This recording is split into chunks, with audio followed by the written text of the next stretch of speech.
تو depending on metre وہ بنتا تھا. اب یہ سچویشن نہیں رہ سکتی کیونکہ اب جو اس وقت نافذ الامن آئینی ترمیم ہے اس کے تحت سب سے پہلا سٹیپ یہ ہوگا. دیکھیے پہلی سٹیپ تو یہ ہے کہ اب سپریم کورٹ از خود کچھ نہیں کر سکتی کیونکہ سو موٹو کے اختیارات اس آئینی ترمیم کے تحت سپریم کورٹ کے ختم ہو چکے ہیں. اب اس کے اندر ہوگا کیا کہ اس کے اندر کوئی پارٹی یا کوئی شخص جو ہوگا وہ اس کے اندر اس کو درخواست گزار بننا پڑے گا. تو ایک نیچرل درخواست گزار اس کے اندر تو پاکستان تحریک انصاف، میں سمجھتا ہوں اپوزیشن کی وہ جماعتیں جنہوں نے اس آئینی ترمیم کو ووٹ نہیں دی، وہ اور کچھ انڈیویجولز جن کو اگر اٹھایا گیا یا ان کے اوپر جو بھی وزن ڈالا گیا، ان کو یہ پٹیشنز لے کر سپریم کورٹ میں اگلے کچھ دنوں میں جانا چاہیے اور جانا پڑے گا.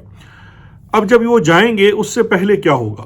اس سے پہلے 2-3 چیزیں ہو چکی ہوں گی. اگلے 3 دنوں کے اندر سب سے پہلے تو سپریم کورٹ کی وہ پارلیمانی کمیٹی یا وہ جوڈیشل کمیشن بن چکا ہوگا جس نے انتخاب کرنا ہے اگلے چیف جسٹس کا، اور اس کا نام بھیجنا ہے فرام 3 سینئر موسٹ ججز.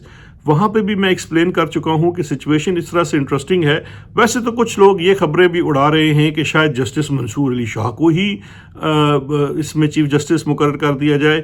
میں نہیں سمجھتا، میرا نہیں خیال کہ یہ ہورے جا رہا ہے. میرا یہ خیال ہے کہ شاید جو کمیٹی ہے وہ انتخاب کرے گی جسٹس یحییٰ آفریدی کا، اور اگر وہ انکار کرتے ہیں تو اس کے بعد انتخاب کیا جا سکتا ہے جو نیکسٹ ہمارے صاحب ہیں جسٹس امین الدین صاحب، ان کا. اور دونوں صورتوں میں دیکھنا ہوگا کہ کیا ہوگا. اچھا، پھر اس کے بعد دوسرا ایک بڑا اہم سوال یہ پیدا ہوتا ہے کہ کیا جو سینئر ججز ہیں، جس طرح فوج میں ہوتا ہے جونیئر جرنیل چیف بن جاتا ہے تو ریزائن کر جاتے ہیں، کیا سینئر ججز ریزائن کریں گے یا ان کو ریزائن کرنا چاہیے یا نہیں؟ میرا یہ خیال ہے کہ اگر یہ سچویشن اس امینڈمنٹ کو چیلنج کرنے کی طرف جاتی ہے تو پھر ان ججز کو ریزائن نہیں کرنا چاہیے فی الوقت. اور اب دوسری صورتحال کیا بنے گی؟ ایک تو چیف جسٹس آ جائے گا. اب چیف جسٹس کا رول یہاں پہ بڑا محدود رہ گیا ہے کیونکہ ماضی میں جو چیف جسٹس تھا اس کا بہت کلیدی کردار ہوتا تھا بینچز بنانے کے اندر، اور کون سے مقدمات کس کے پاس جانے ہیں یہ ایڈمنسٹریٹیولی انہوں نے ڈیسائیڈ کرنا ہوتا تھا. اب سچویشن بدل چکی ہے. بینچز بنانے کا اختیار جو ہے وہ جو نئی امینڈمنٹ آئی ہے، جو امینڈمنٹ ایکٹ آیا ہے اس کے اندر جو کلاز 14 ہے جو آرٹیکل 191A کے اندر تبدیلی کرتی ہے اور کانسٹیٹیوشنل بینچز بناتی ہے، تو وہ کانسٹیٹیوشنل بینچز اب بنائیں گی وہ جوڈیشل کمیشن. اب جوڈیشل کمیشن کی جو اس وقت حیثیت ہے اس میں 8 نان جوڈیشل ممبرز ہیں اور 5 جوڈیشل ممبرز ہیں. 5 جوڈیشل ممبرز میں چیف جسٹس اور 4 ججز ہیں. باقی سارے ممبرز جو ہیں وہ حکومتی یا پارلیمانی ہیں جس میں اپوزیشن کا بھی حصہ ہے. اچھا، اب ان لوگوں نے بینچز بنانے ہیں، کانسٹیٹیوشنل بینچز مختلف میٹرز کو سننے کے لیے. ویسے ابھی چونکہ یہ بہت جلدی میں ترمیم کی گئی ہے، اس کے اندر اسی جوڈیشل کمیشن نے رولز بھی بنانے ہیں کیونکہ بہت زیادہ سوال اس کی پریکٹیکلٹی کے اوپر رہ گئے ہیں، کیونکہ کمیشنز تو جو بینچز ہیں وہ تو بہت زیادہ بنتے ہیں اور ہفتوں کے حساب سے تواتر کے ساتھ بنتے ہیں کیسز کے اوپر. پھر کس بینچ کے پاس کون سی چیز جانی ہے؟ کیا ایک بینچ بنے گا، 2 بینچز بنیں گے، 4 بینچز بنیں گے، کتنے بینچز بنیں گے سپریم کورٹ کے اندر کانسٹیٹیوشنل بینچز؟ اور یاد رکھیے گا کہ اس کی منیمم تعداد 5 بتا دی گئی ہے اور اس میں 4 صوبوں کی نمائندگی کی بھی بات ہوئی ہے کہ 4 صوبوں کی نمائندگی ہوگی. تو پھر اس کے بعد کیا ہوگا کہ ہر بینچ کے اندر چیف جسٹس ہوگا اور 4 مختلف صوبوں کے جو ججز اس کے اندر ہوں گے. کیا ایک پرماننٹ بینچ بنا دیا جائے گا یا ایک لارجر بینچ بھی بنا دیا جائے گا جو امپورٹنٹ کانسٹیٹیوشنل ایشوز جیسے کہ کانسٹیٹیوشنل امینڈمنٹ کی چیلنج ہے اس کو بھی دیکھ سکتا ہے؟ تو یہ ایک بڑا انٹرسٹنگ ہوگا کیونکہ اسی جوڈیشل کمیشن نے اپنی ورکنگ کے رولز بھی بنانے ہیں اور یہ سارا کام بڑا جلدی ہونا ہے. تو اس لیے کچھ لوگوں کو اگر یہ لگتا ہے کہ پاکستان کے اندر سے پولیٹیکل اور جوڈیشل کرائسس ختم ہو جائے گا، میں ایسا نہیں سمجھتا. یہ کرائسس فردر جو ہے وہ زیادہ اس وقت الجھ جائے گا اور زیادہ الجھنے سے اور زیادہ بے یقینی کی صورتحال کچھ مہینوں تک تو بہرحال رہے گی. اچھا، اب یہ جو ہم آتے ہیں چیلنج کی طرف کہ یہ امینڈمنٹس نلیفائی ہو سکتی ہیں. جس طرح میں نے کہا کہ ٹیکنیکلی یس، یہ امینڈمنٹس جو ہیں وہ نلیفائی ہو سکتی ہیں، ختم ہو سکتی ہیں اگر سپریم کورٹ کا فیصلہ آتا ہے، لیکن اس کا فیصلہ کون دے گا؟ وہ کانسٹیٹیوشنل بینچ دے گا جو نئی امینڈمنٹ کے تحت بنا ہے.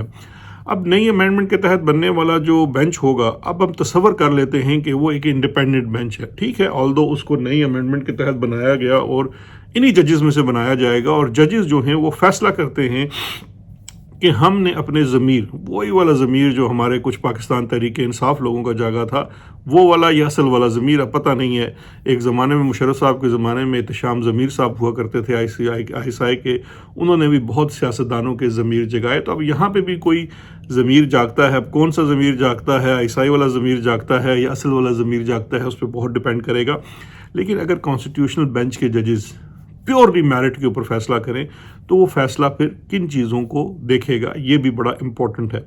دیکھیے، دو چیزیں ہیں، ایک جو اصولی بات ہے جس کے اوپر کچھ اختلاف ضرور ہے، لیکن اوور اینڈ ابو جو اس کے اوپر ویو ہے وہ یہی ہے کہ ہر آئین کا، ہر کانسٹیٹیوشن کا ایک بیسک سٹرکچر ہوتا ہے۔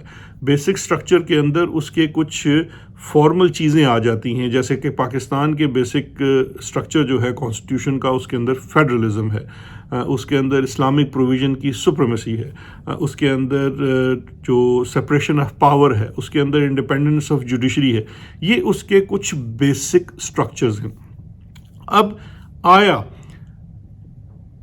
سپریم کورٹ کی ورکنگ اور اپوائنٹمنٹ کے اوپر پارلیمان کی بالادستی بیسک سٹرکچر کو ڈسٹرائے کرتی ہے یا نہیں، یہ ایک بہت ڈیبیٹیبل کوشچن ہے۔ میں کوشش کر رہا ہوں کہ میں آپ کو ایک باقاعدہ طور پر لیگل اوپینین دوں جو کسی بھی قسم کے جذبات اور آپ کی ایفیلیشن سے ہٹ کر ہو۔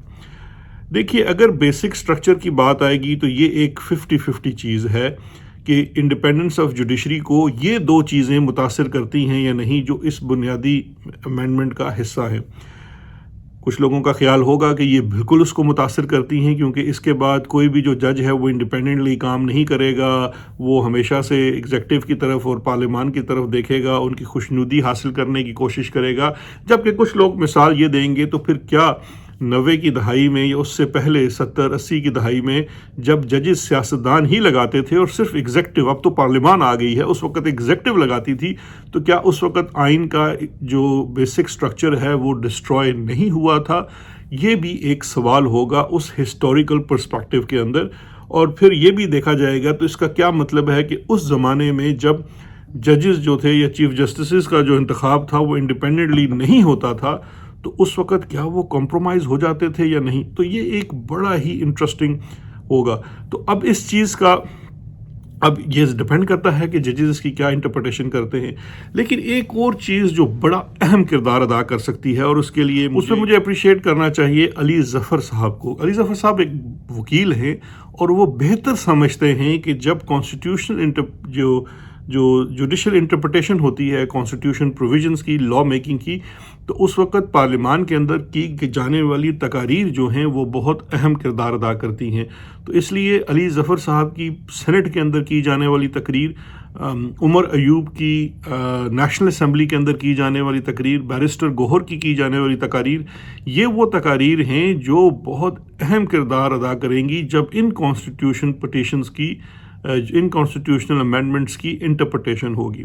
وہ اس طرح سے کریں گی کہ یہ ریکارڈ کے اوپر، پارلیمان کی ڈیبیٹس کے اندر ریکارڈ کے اوپر وہ چیزیں لے کے آتی ہیں، اسپیشلی جو ہمارے علی ظفر صاحب نے، میں سمجھتا ہوں کمال چلاکی سے اور بڑی ہوشیاری سے انہوں نے وہاں پہ ایویڈنس کا بھی ذکر کیا اپنی پارلیمانی تقاریر کے، جو سینٹ کے اندر کی جانے والی تقریر کے اندر، جس میں انہوں نے ایفیڈیوٹس کا ذکر کیا، ایویڈنس کا ذکر کیا، جس کے مطابق جو آپ کے لوگوں کے ساتھ جو ان کی فری ول کو، دیکھیے یہاں پہ دو ایشو ہیں۔ ایک ایشو تو یہ ہے کہ لوگوں نے لائلٹی شفٹ کی، جس میں سے مینگل گروپ کے 2 سینیٹرز ہیں اور پھر پاکستان تحریک انصاف کے 6 یا 7 ارکان ہیں جنہوں نے نیشنل اسمبلی میں لائلٹی شفٹ کی۔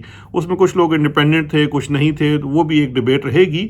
لیکن یہاں پہ سوال ہوگا فری ول کا، کیونکہ جو چیزیں پہلے ریکارڈ سے باہر پبلک میں، اخبارات میں، سوشل میڈیا کے اوپر اس طرح سے رپورٹ ہو رہی تھی، وہ ایک الگ بات ہے۔ لیکن جب آپ کی پارلیمنٹری ڈیبیٹ کے اندر وہ آ جاتی ہیں تو پھر یہ وہ اس ایویڈنس کا حصہ بن جاتی ہیں جو کورٹ اس کو ایگزامن کر سکتی ہے۔ اب عدالت اس کو لے کر دیکھ سکتی ہے کہ یہ چیزیں رپورٹ ہوئی ہیں، تو پھر یہ ایک بہت بڑا سوال ہوگا کہ کیا آیا اس وقت جس وقت پارلیمان کے اراکین نے اپنی رائے کا اظہار کیا ان کانسٹیٹیوشنل امینڈمنٹس کو کرنے کے لیے، کیا اس وقت ان کے پاس آزادی رائے تھی؟ کیا انہوں نے اس اپنی رائے کا اظہار فری ول سے کیا یا نہیں کیا؟